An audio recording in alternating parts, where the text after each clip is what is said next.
السلام علیکم ورحمۃ اللہ وبرکاتہ۔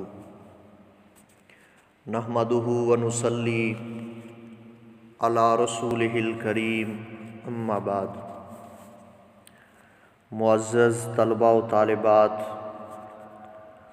آج کے سبق میں ہم انشاءاللہ یہ سیکھیں گے کہ غسل کب فرض ہوتا ہے۔ تو غسل کے فرض ہونے کی 5 صورتیں ہیں، 5 ایسے اسباب ہیں جن کی بنیاد پر غسل کرنا بندے پہ فرض ہو جاتا ہے۔ نمبر 1، جب میاں بیوی ایک دوسرے کے حقوق ادا کریں، جس کو جماع یا صحبت کہا جاتا ہے، تو یہ پہلا سبب ہے غسل کے فرض ہونے کا، کہ جب میاں بیوی ایک دوسرے کے حقوق ادا کریں تو اس کے بعد ان پر غسل فرض ہو جاتا ہے۔ جب تک وہ غسل نہیں کریں گے تو وہ نماز ادا نہیں کر سکتے۔ اسی طرح دوسرا سبب ہے احتلام۔ احتلام کے اندر یہ ہوتا ہے کہ یہ سوتے ہوئے یا جاگتے ہوئے شہوت کے ساتھ بندے کی شرمگاہ سے جو مادہ خاص ہے وہ خارج ہو، تو اس کو احتلام کہتے ہیں۔ یہ سوتے ہوئے بھی ہو سکتا ہے اور جاگتے ہوئے بھی۔ تو عام طور پر احتلام زیادہ تر مردوں کو ہوتا ہے، لیکن کبھی کبھار عورتوں کو بھی ہوتا ہے۔ تو اس کا طریقہ یہ ہے کہ اگر کپڑوں پہ نشانات موجود ہیں اس خاص مادے کے، اور غسل آپ کو احتلام یاد نہیں ہے، یعنی جو رات کو خواب آئی ہے، جس خواب کے اندر احتلام ہوا ہے، اگرچہ وہ آپ کو یاد نہیں ہے، لیکن صبح جب آپ اٹھے ہیں تو آپ کے کپڑوں پہ نشانات موجود ہیں، تو پھر آپ پر غسل کرنا فرض ہے۔ ہاں، اگر نیند کے اندر احتلام محسوس ہوا ہے لیکن کپڑوں پہ پانی کے نشانات موجود نہیں ہیں، تو پھر غسل فرض نہیں ہوگا۔ تو یہ دوسری وجہ ہے جس کی وجہ سے جو ہے نا وہ غسل فرض ہوتا ہے۔ اور اس کے ساتھ ایک اور بھی مسئلہ یاد رکھیں کہ بندے کو عموماً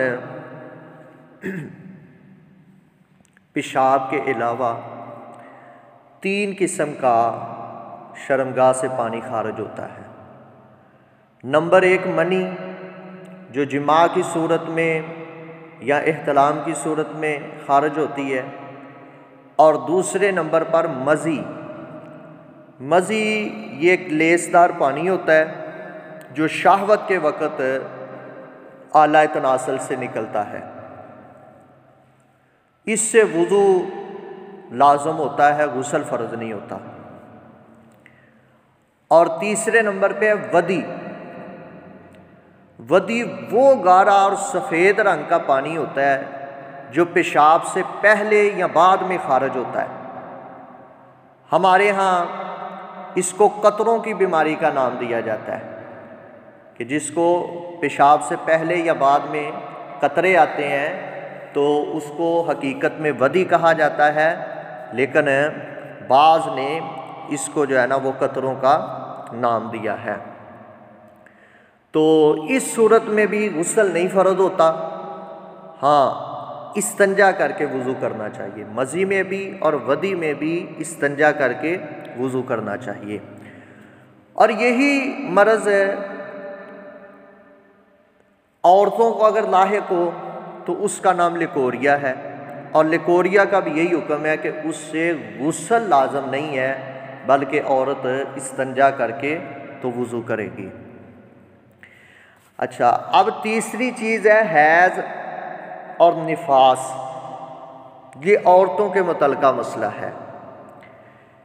حیض یہ سیاہی مائل خون ہوتا ہے جو بالغ عورتوں کو ہر مہینے چند دن آتا ہے، کسی کو 3 دن 4 دن 5 6 7 اس سے کم بھی آ سکتا ہے، یہ ہر عورت کا اپنا حساب ہوتا ہے۔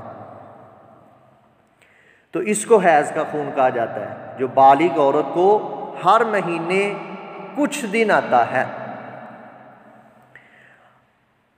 تو حیض کا جب خون آ جائے گا تو عورت نہ نماز پڑھے گی اور نہ ہی روزہ رکھے گی، باقی وہ تمام کام کر سکتی ہے، اللہ کا ذکر بھی کر سکتی ہے، قرآن مجید کی تلاوت بھی کر سکتی ہے، ٹھیک ہے، اور بھی ذکر و اذکار کر سکتی ہے، لیکن شریعت نے نماز پڑھنے سے اور روزہ رکھنے سے ان ایام میں عورت کو روک دیا ہے۔ اگر حج یا عمرے کے لیے گئی ہے تو پھر طواف بھی نہیں کر سکتی۔ اور اس کے ساتھ دوسرا خون ہے نفاس کا۔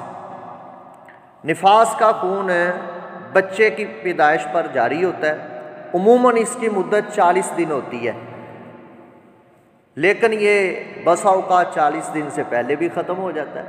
مثلاً بعض عورتوں کو ان کے ہاں بچے کی پیدائش کے 20 دن بعد یہ خون بند ہو جائے تو وہ 20 دن بعد غسل کر کے نماز روزہ شروع کریں گے، 30 دن بعد ہوتا ہے، 40 دن بعد ہوتا ہے، یعنی جب بھی خون آنا بند ہو جائے گا تو وہ عورت نماز بھی پڑھے گی اور روزہ بھی رکھے گی۔ تو بہرحال یہ 2 صورتیں ہیں جو خواتین کے ساتھ خاص ہیں، ان میں ان پر غسل فرض ہو جاتا ہے۔ جب یہ حیض سے اور نفاس سے فارغ ہوں گی تو اس کے بعد یہ غسل کریں گی۔ اور ان کو صحیح بخاری میں ایک حدیث ہے کہ نبی صلی اللہ علیہ وسلم نے فرمایا کہ خون کی بو کو دور کرنے کے لیے یہ خوشبو بھی استعمال کر سکتی ہیں۔ اچھا، اس کے بعد چوتھا سبب غسل کے فرض ہونے کا وہ ہے قبول اسلام۔ قبول اسلام یہ چوتھا سبب ہے غسل کے فرض ہونے کا، یعنی کوئی کافر جب مسلمان ہونا چاہے گا تو پہلے اس کو غسل کروایا جائے گا، ٹھیک ہے۔ اس حوالے سے سنن ابی داود میں حدیث ہے کہ سیدنا قیس بن عاصم رضی اللہ عنہ فرماتے ہیں کہ میں قبول اسلام کے لیے نبی اکرم صلی اللہ علیہ وسلم کے پاس گیا تو آپ نے مجھے پانی اور بیری کے پتوں سے غسل کرنے کا حکم دیا۔ اور 5واں سبب ہے موت، یعنی جب کوئی مسلمان ہم میں سے فوت ہو جائے گا تو اس کو غسل دیا جائے گا، اس کے بعد اس کو کفن پہنایا جائے گا اور پھر اس کو دفن کیا جائے گا۔ تو یہ وہ 5 اسباب ہیں جن کی وجہ سے غسل فرض ہوتا ہے۔ پھر سن لیں، نمبر 1 جماع، نمبر 2 احتلام، نمبر 3 حیض اور نفاس، نمبر 4 قبول اسلام اور نمبر 5 موت، یعنی جب ہم میں سے کسی مسلمان کی موت ہو جائے گی تو ہم جو ہے نا وہ اس کو غسل دیں گے۔ اچھا، اسی طرح چند صورتیں ایسی ہیں کہ جن کے اندر آپ اگر غسل کر لیں تو یہ بہتر ہے، ٹھیک ہے، فرض نہیں ہے، نہ کرنے پہ گناہ نہیں ہے، لیکن کر لینا بہتر ہے۔ ان میں سے نمبر 1 جمعے کے دن کا غسل ہے۔ بعض نے اس کو فرض ہی قرار دیا ہے، بہرحال علماء کا اس مسئلے میں اختلاف ہے، لیکن زیادہ بہتر جو سمجھ آتی ہے وہ یہی ہے کہ یہ ضروری کرنا چاہیے، کیونکہ نبی صلی اللہ علیہ وسلم نے اس پہ واجب کا لفظ بولا ہے۔ تو جمعے کے دن کا غسل کریں، اس کو چاہے آپ فرائض میں شامل کر لیں یا اس کو افضل مستحب عمل میں شامل کر لیں، بہرحال اس میں علماء کا اختلاف ہے، لیکن زیادہ بہتر جو بات مجھے محسوس ہوتی ہے وہ یہی ہے کہ جمعے کے دن کا غسل بھی فرض ہے۔ دوسرے نمبر پر میت کو غسل دینے کے بعد غسل کرنا، یہ فرض نہیں ہے لیکن کر لینا بہتر ہے کہ آپ نے اگر کسی میت کو غسل دیا ہے تو اس کے بعد آپ خود بھی غسل کر لیں۔ تیسرا غسل ہے عیدین کا، چھوٹی عید ہے یا بڑی عید ہے، تو چھوٹی یا بڑی عید کے دن بھی غسل کرنا یہ مستحب ہے۔ اسی طرح احرام باندھتے وقت غسل کرنا بھی مسنون ہے۔